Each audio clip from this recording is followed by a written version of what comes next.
Ah, there's nothing worse than getting to camp and the first thing you got to deal with is this kind of tangled mess right here.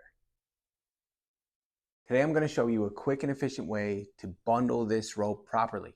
So when you get to camp, there's no tangles, there's no mess, it's organized, and you know it's going to work for you. Okay, step one, make a little loop in the end of your rope. Step two, all you got to do is hold your hand out like this, just like you're going to wave to somebody.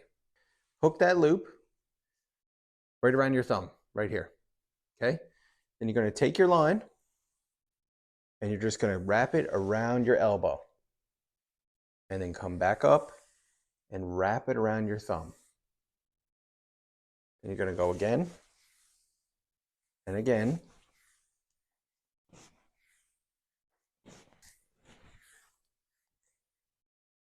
Next, hold it like this.